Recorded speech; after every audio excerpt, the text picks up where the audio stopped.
ADHD에 처방받은 자기에 우리 아이의 틱을 심하게 했다고요? 안녕하세요. 틱장애 한의사 안상훈입니다. 틱 증상과 ADHD 약물 간에 어떤 관계가 있는가 그 부분을 설명드리겠습니다. 이 틱이 있다 보면은 ADHD를 같이 갖고 있는 경우가 꽤 있습니다.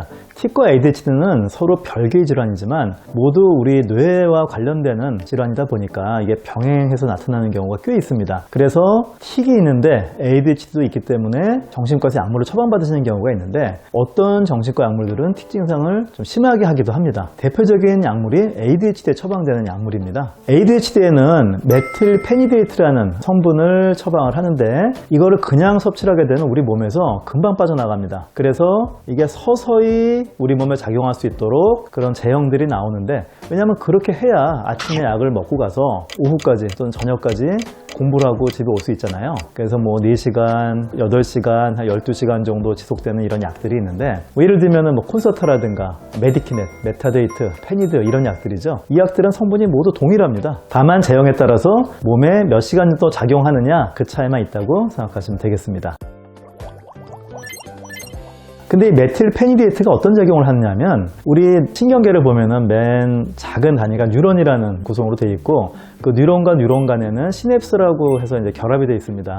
완전 붙어 있는 게 아니고 약간 떨어져 있는데 그 사이를 신경 전달 물질이 분비가 되면서 신호를 전달해요. 이 신경 전달 물질이 굉장히 여러 가지가 있는데 그 중에 도파민, 노르에피네프린 이 두 가지를 더 많이 작용하도록 도와줍니다. 그 방법은 이쪽 신경 말단에서 도파민과 노르에피네프린이 방출이 되면 이쪽 말단에서 수용차 그거를 이제 받아들이는데 전부 다 건너가는 게 아니라 일부는 재흡수가 돼서 이제 나중에 재활용을 합니다. 그 재흡수를 막으면 다시 들어가질 않으니까 건너편으로 건너가는 신경 전달 물질이 더 늘어나겠죠. 그래서 이 도파민과 노르에피네프린의 작용을 더 증대시키는 건데 그렇게 함으로써 신경에 흥분이 됩니다. ADHD는 전두엽 기능이 저하가 되어 있는 겁니다.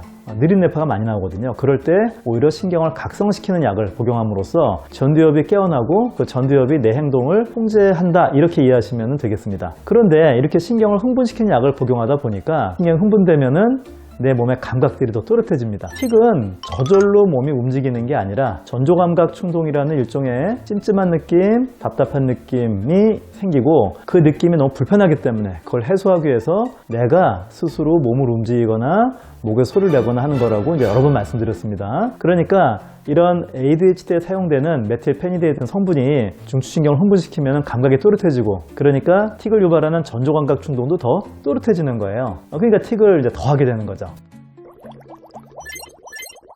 자, 그러다 보니까 틱과 ADHD가 동시에 있는 아동이 정신과로 가면 처방할 때 이 틱도 치료해야 되고 ADHD도 치료해야 되고 이런 것 때문에 처방을 같이 하시는 경우들이 있는데 이 약이 서로 반대작용이 있는 거거든요. 틱은 오히려 감각을 좀 둔화시켜야 되니까 조금 졸음이 오거나 이제 이런 계통의 약이라면은 ADHD는 반대로 각성제입니다. 그래서 뭐 경우에 따라서는 오전에는 학교를 가야 되니까 각성제를 쓰고 밤에는 틱에 도움이 되는 약을 쓰고 뭐 이렇게도 하는데 이게 신경계로 보면은 서로 반대작용이니까 참 이게 딜레마라고 할 수가 있죠. 이런 부분 때문에 틱이 심한 아이들은 ADHD에 흔히 쓰는 메틸페니데이트 성분을 처방하지 못하고 대신에 아토목세틴이라는 성분이 들어간 약을 씁니다. 대표적인 약이 스트레타라 같은 약인데 요즘에는 뭐 카피약들도 많이 쓰더라고요. 이 약은 도파민에는 관여하지 않고 주로 노르에피네프린의 재흡수만 억제합니다. 그래서 이런 신경을 흥분시키거나 틱을 심하게 하는 부작용은 거의 없지만 대신에 ADHD에도 그렇게 큰 효과는 없는 걸로 알려져 있어요. 근데 그래도 할 수 없이 뭐 틱이 있으면 이런 약을 처방하기도 하는데 자, 이런 부분에 있어서 좀 처방에 어려움이 있지 않을까 생각됩니다. 다행히도 한약은 그런 부작용이 없습니다. 우리가 약을 복용하면 그게 이제 혈관을 따라 돌면서 뇌혈관으로 갔었을 때 뇌혈관은 특이하게도 뇌혈관 장벽이라고 하는 그 블러드 브레인 베리어, BBB라고 약자로 쓰는데 일종의 그 피복처럼 혈관을 감싸고 있어요. 이거를 통과해서 뇌로 들어가는 게 상당히 어려운데 정신과 약은 그걸 통과해서 뇌로 들어가는 것이고 한약은 거의 그 뇌혈관 장벽을 통과하지 않습니다. 그러니까 직접 뇌로 들어가지도 않고 또 신경을 흥분시키거나 졸음이 오게 하는 약이 아니기 때문에 틱에다 한약을 썼을 때는 이제 그런 종류의 부작용은 없습니다. 저는 임상적으로 틱과 ADHD가 같이 오는 경우들 많이 경험합니다. 그리고 틱으로 내원했는데 뇌파 검사라든가 다른 검사들을 했었을 때 주의력이 저하된 부분이 보여서 컴퓨터를 이용한 주의력 검사를 했었을 때 주의력이 상당히 저하된 경우들도 종종 발견합니다. 그럴 적에 처방은 일단 틱을 위주로 처방하면서 ADHD도 도움될 수 있도록 함께 처방을 하고, 주의력 충동 억제, 이 ADHD에 관련되는 부분은 두뇌 훈련을 병행하는 것도 상당히 좋은 방법입니다. 이렇게 적절하게 한약을 처방하고